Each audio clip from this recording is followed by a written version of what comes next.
আমিনগাঁৱৰ আশ্ৰয় শিবিৰত আজিও আশ্ৰয় গ্ৰহণ কৰি আছে অৰ্ধ শতাধিক বানাক্ৰান্ত পৰিয়াল।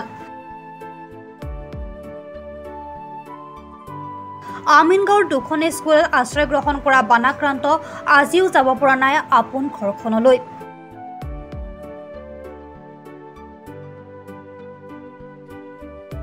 ধাৰাসাৰ বৰষুণৰ পিছত বতৰ কিছু ফৰকাল হৈছে যদিও কৃত্ৰিম বানপানীৰ কবলত পৰা আমিনগাঁৱৰ বহু অঞ্চলৰ স্বাভাৱিক পৰিৱেশ আজিও ঘূৰি অহা নাই।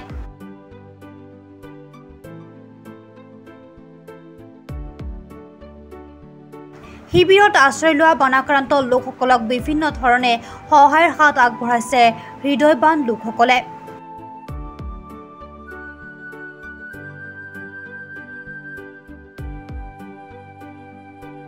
তাৰ মাজতে আজি আমিনগাঁও শৰাইঘাট হাইস্কুলত দ্বিতীয়বাৰৰ বাবে উপস্থিত হৈ বানাক্ৰান্ত লোকৰ মাজত খাদ্য সামগ্ৰী বিতৰণ কৰে সমাজকৰ্মী কেশৱ কলিতাই।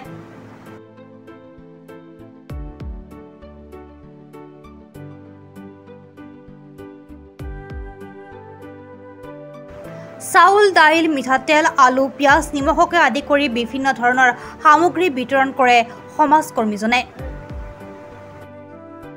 এতিয়া চাৰিওফালে বানপানী হ'ল। সেই বানপানীত আমিনগাঁও কৃত্ৰিম বানত আচলতে ভুগি থকা পৰিয়ালবিলাকক স্থানান্তৰ কৰা হৈছিল আৰু আমিনগাঁও বেংগলী হাইস্কুল আৰু এই শৰাইঘাট হাইস্কুলত প্ৰায় শতাধিক পৰিয়ালক আনি ইয়াতে সংস্থাপিত কৰা হৈছে।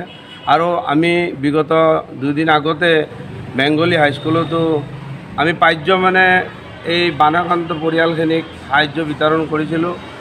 ইয়াৰ আগতে হৈ যোৱা মহামাৰীতো মই এনেকুৱা ধৰণে খাদ্য সামগ্ৰী বিতৰণ কৰিছিলোঁ। এইবাৰো বানাক্ৰান্ত পৰিয়ালসকলক যিখিনি পাৰোঁ চাউল, দালি, বিস্কুট, আলু, পিঁয়াজকে আদি কৰি এই পৰিয়ালখিনিক দি বানাক্ৰান্ত পৰিয়ালখিনিক যাতে আমি কিছু সকাহ দিব পাৰোঁ তাৰ বাবে আচলতে এই কামখিনি মই বছৰেও আগভাগ লৈ আগবাঢ়ি আহোঁ। মোৰ লগত যথেষ্টখিনি সহযোগী থাকে।